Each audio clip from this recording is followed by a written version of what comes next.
उर्मिला जी ने कहा कि आप सेवा करने के लिए जा रहे हैं, लेकिन 14 साल तक के लिए जा रहे हैं। हाँ, 14 साल। 14 साल बाद ही आप लौटेंगे। हाँ, 14 साल बाद लौटेंगे। आऊंगा ही नहीं। उर्मिला जी ने कहा शरीर नहीं आएगा लेकिन मन। क्या मन को कोई बस में कर पाया? और हे स्वामी, अगर कहीं मन जो है अयोध्या में आ गया आपका, तो उसका दोष सास माता सुमित्रा को नहीं लगेगा, उर्मिला को लगेगा। लक्ष्मण जी ने कहा क्यों? मन मां के पास नहीं आ सकता है? उर्मिला जी ने कहा मां के पास आ सकता है, लेकिन मां तो आपके पास ही है। तात तुम्हार मां को दे ही। मां के पास ऐसी बात नहीं है कि पत्नी के पास ही बेटे का मन जाता, नहीं, मां के पास भी जाता है। बहुत से आदर्श पुत्र हैं जो मां के बिना नहीं रह सकते हैं। याद रखना, अभी कलिकाल में भी ऐसे प्रमाण मिल रहे हैं जिन्होंने मां के कारण पत्नी को चैलेंज दे दिया है। ऐसे भी आज बच्चे मिल, कुछ थोड़ी मात्रा में है, थोड़ी मात्रा में, ज्यादा नहीं है। क्योंकि आप जानते हो केसर का फूल सब जगह नहीं है। केसर का पुष्प सब जगह मिलेगा तुम्हें? कश्मीर में ही मिलेगा, सब जगह नहीं। और बेशरम का हर जगह, हर जगह बेशरम का। हाँ, तो बेशरम तो हर जगह है, लेकिन केसर की क्यारियां कहीं कहीं हैं, वहां फूल खिले हुए हैं। इसलिए भारत में भी ऐसे बच्चे हैं जो माता पिता के अनन्य भक्त हैं। मैं ऐसी बात नहीं कहूंगा कि सारे लोगों को दोषी ठहरा दूं, ऐसी बात नहीं है। माता तो आपके पास है, पिता भी आपके पास है। सीता जी आपकी मां है और श्री राम जी आपके पिता हैं। तो माता पिता के पास मन आने का प्रश्न ही नहीं उठता। लेकिन पत्नी है अयोध्या में और कहीं मन आ गया अयोध्या, तो दोषी मैं ठहराई जाऊंगी, कलंक मुझे मिलेगा।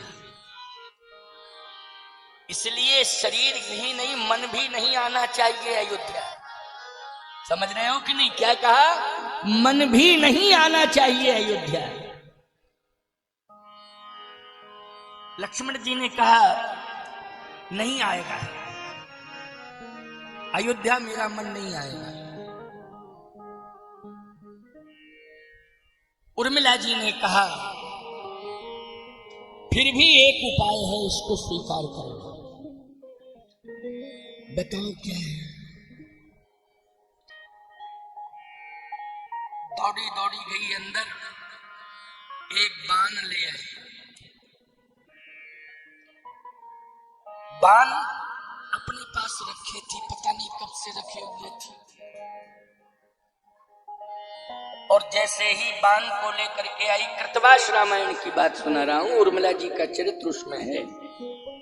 बाण लेकर के आ गई, धनुष नहीं था, बाण।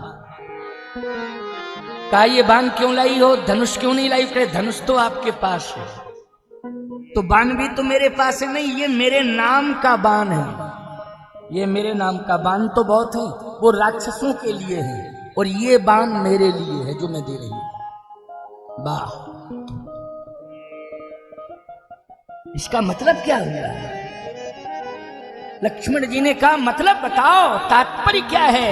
उर्मिला जी ने कहा यही तात्पर्य है कि कभी अगर आपका मन अयोध्या की ओर आने लगे तो दोषी मैं ठहराई जाऊंगी, और यदि मुझे दोष मिल गया तो केवल मेरा ही चरित्र कलंकित नहीं होगा, आपको भी कलंक मिलेगा।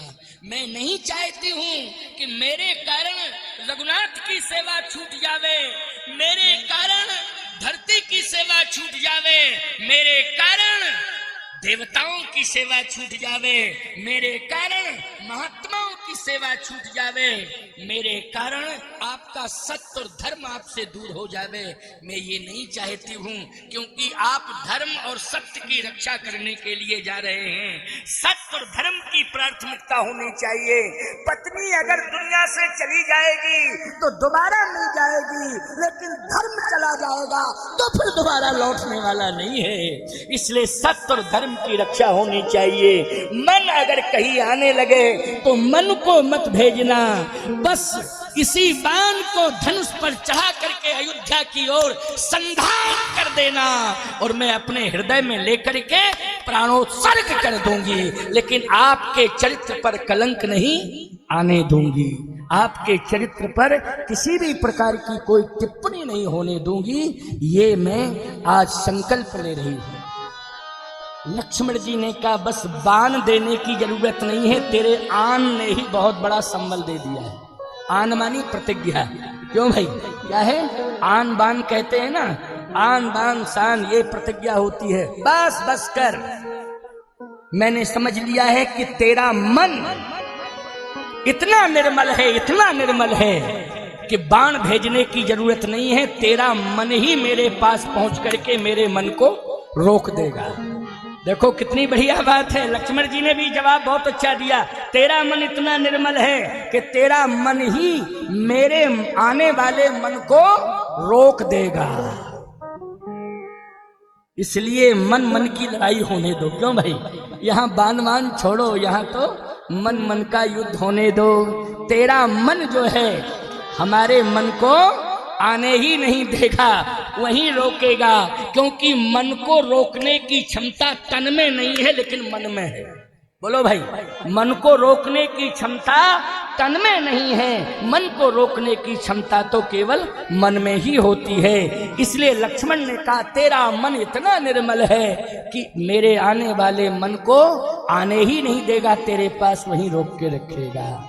बस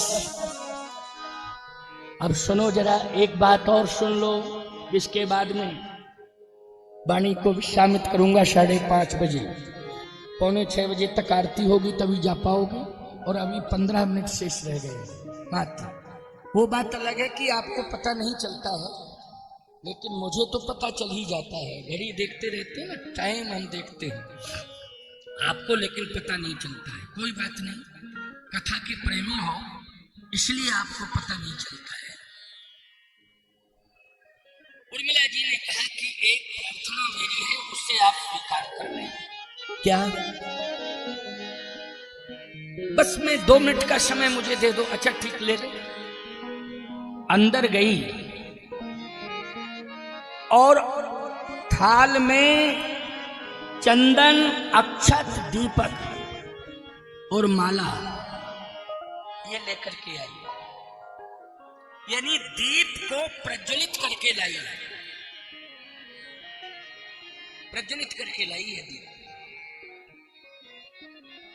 सामने खड़ी हो गई। लक्ष्मण जी ने कहा ये क्या कर रही है? आप 14 साल के लिए जा रहे हैं। इससे मैंने क्या कहा था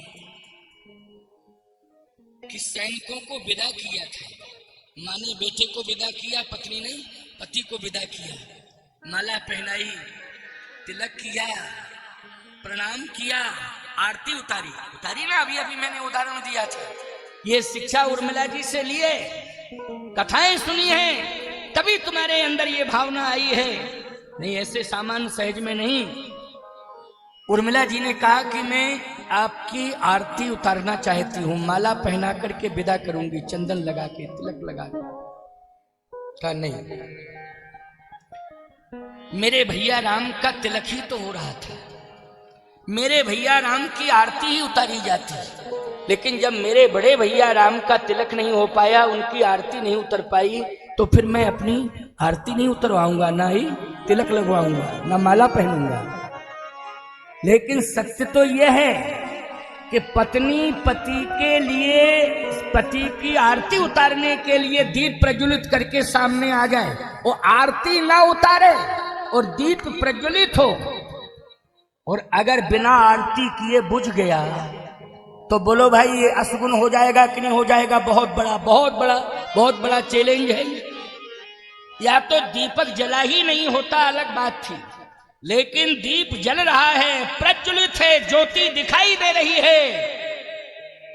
आरती नहीं उतरवाई लक्ष्मण ने, मना कर दिया। और यदि ज्योति बुझती है तो निश्चित रूप से उर्मिला को चैलेंज मिल जाएगा। बोलो मिल जाएगा कि नहीं? कि तेरी जिंदगी को काल ललकार के कहेगा कि मैं अब चैलेंज देता हूं। बहुत बड़ी चुनौती आ जाएगी पतिव्रता नारी के सामने। लेकिन प्यारे, कितनी सुंदर बात, कितना सुंदर भाव है। जैसे ही लक्ष्मण जी ने मना किया तो उर्मिला जी ने ये नहीं कहा उदास होकर के कि लगता है कि अब दोबारा आपका दर्शन मुझे नहीं मिलेगा। निश्चित रूप से मैं आज भयभीत हो रही हूं आपकी यात्रा से, क्योंकि मुझे संकेत मिल रहा है कि तूने पति की आरती नहीं उतार पाई। ज्योति बुझेगी ही बुझेगी, बुझेगी ही बुझेगी वो तो। क्यों भाई, समय पाके बुझेगी कि नहीं? कब तक रहेगी ज्योति? उर्मिला जी ने कहा मैं प्रतिज्ञा कर रही हूं कि 14 साल तक इस ज्योति को बुझने नहीं दूंगी। ये आज मैं प्रतिज्ञा कर रही हूं। इसी ज्योति से मैं आरती उतारूंगी 14 साल बाद। और ये ज्योति मुझे बताएगी कि निश्चिंत हो उर्मिला, तेरा पति सुरक्षित है। कौन बताएगी? ज्योति बताएगी मुझे। इसलिए मैं ज्योति के सहारे रहूंगी और इसी ज्योति में आपका दर्शन नित्य करती रहूंगी। ये प्रतिज्ञा करेंगे। बोलो ये बहुत बड़ी पातिव्रत धर्म की विशेषता पाई जा रही है कि नहीं पाई जा रही है? कि 14 साल तक ज्योति बुझेगी नहीं, ज्योति जलती ही रहेगी। और उसी ज्योति से 14 साल बाद आरती उतारेगी कौन? उर्मिला अपने पति लक्ष्मण की। और 14 साल तक ज्योति बुझने नहीं दी। बोलो भाई, भगवान राम के इस रण लीला में बहुत बड़ा योगदान है कि नहीं उर्मिला जी का? बहुत बड़ा योगदान है। भगवती सीता ने तपस्या 14 महीने लंका में की है और उर्मिला ने 14 साल तपस्या की है।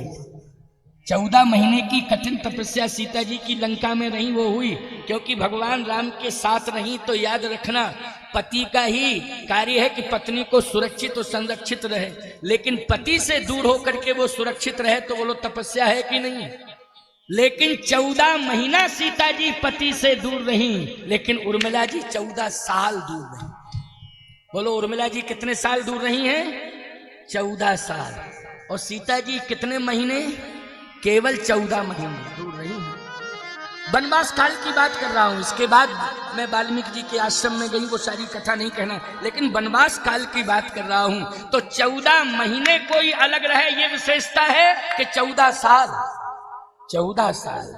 इसलिए ऐसी बात नहीं है कि उर्मिला जी के चरित्र को कोई नहीं सुना पाता है या कहीं लिखा नहीं है। नहीं, खोजा जाता है और खोज के मिल जाता है। ऐसी बात नहीं, बड़ी महिमा है उर्मिला जी के चरित्र की। तो 14 साल तक ज्योति को बुझने नहीं दिया।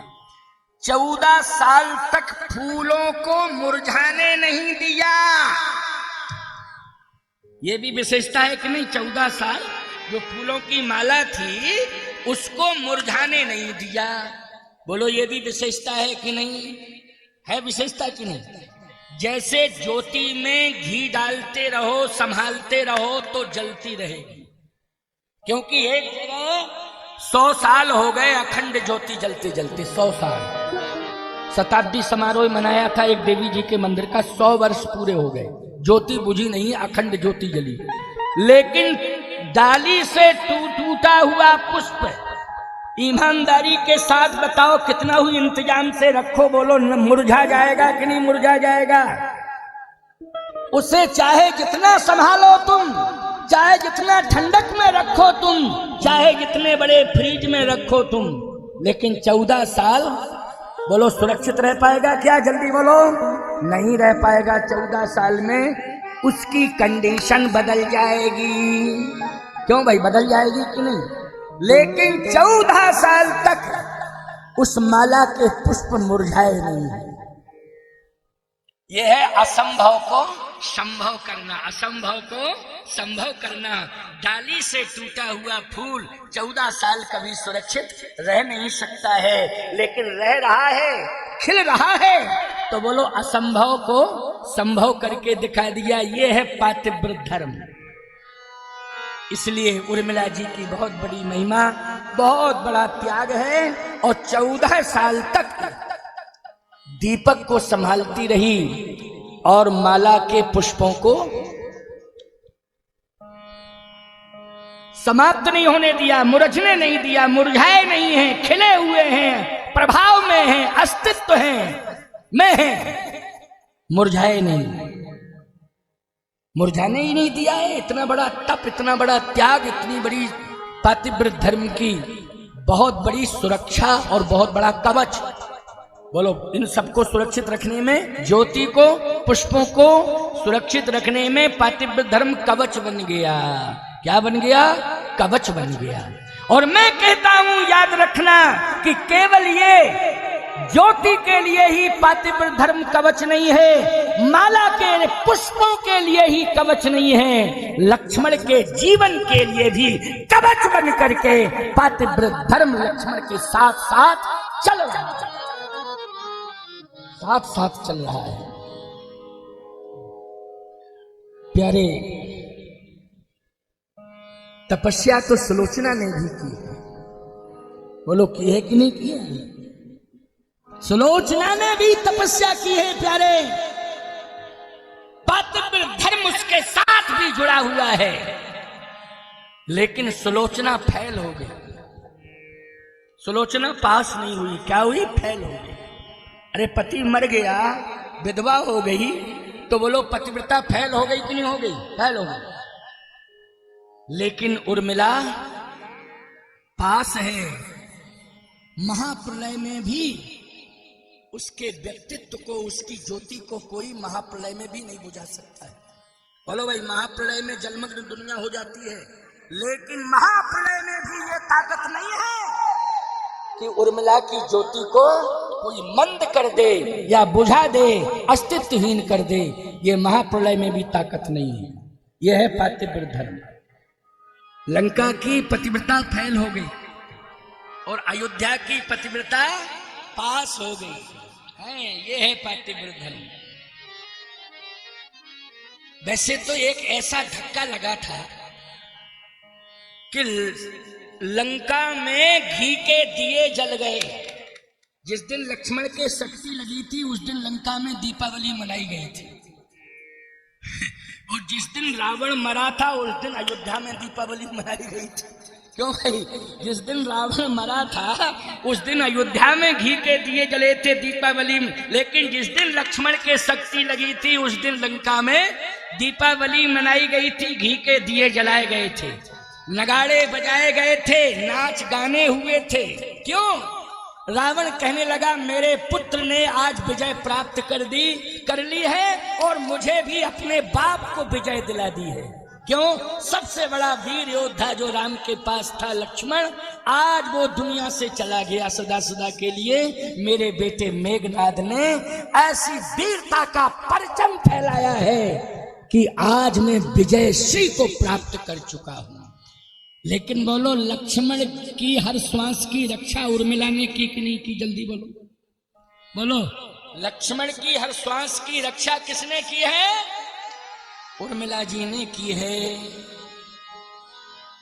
भाल सुहाग पे बिंदु सुशोभित, भाल सुहाग पे बिंदु सुशोभित। बैंदी, उर्मिला कहती है कि मेरी बैंदी मेरे मस्तक पर है, ना हिल रही है ना डुल रही है, अचल प्रतिष्ठित है। जब मेरी बैंदी हिलडुल नहीं रही है तो मेरे पति के भी प्राण हिलडुल नहीं सकते हैं, याद रखना। भाल सुहाग पे बिंदु सुशोभित, नाग में श्रोण निहारती हूँ मैं। उस ज्योति में उर्मिला को दिखाई दे रहा है कि मेरा पति पड़ा हुआ है। क्योंकि लक्ष्मण का दर्शन किसमें करती थी उर्मिला, जल्दी बोलो। उर्मिला ज्योति में नित्य जो है लक्ष्मण का दर्शन करती थी। कैमरा लगा हुआ था, क्या लगा था? कैमरा, लाइव दर्शन। ये ज्योति, हाँ भाई, आजकल सिस्टम में कैमरा आ गया। क्या आ गया है? कैमरा आ गया है। कैमरा, असली कैमरा था उर्मिला जी के पास। रोज दर्शन करती है अपने पति का, लेकिन जिस दिन हनुमान जी उठा के ले आए वो देख रही थी। लंका के सम्रांगण में मेघनाथ के शक्तिमान से लक्ष्मण आहत हुए, ये ज्योति में उर्मिला ने देख लिया। कैमरा लगा हुआ था, मैंने क्या बताया आपको? देख लिया। आंसू नहीं निकले, हनुमान जी के निकले, राम जी के निकले, लेकिन उर्मिला के आंसू नहीं निकले। सुन लो, ये कृतवास रामायण का चरित्र है, ये कम सुनने को मिलता है, समझ रहे हो कि नहीं? कहाँ सुनने को, कभी कभी जब भाव आ जाता है तब सुनने को मिलता, नहीं तो आजकल तो ढोल नगाड़ों की कथा है। जय दनादन, जय दनादन, जय दनादन। फिर आरत श्री रामायण जी की, जाओ अपने अपने घर, हो गई कथा। नहीं नहीं, ये कथाएं सुनने को कम मिलती है, इसलिए सुन लो। अब बचे कितने हैं? 3 दिन बचे हैं।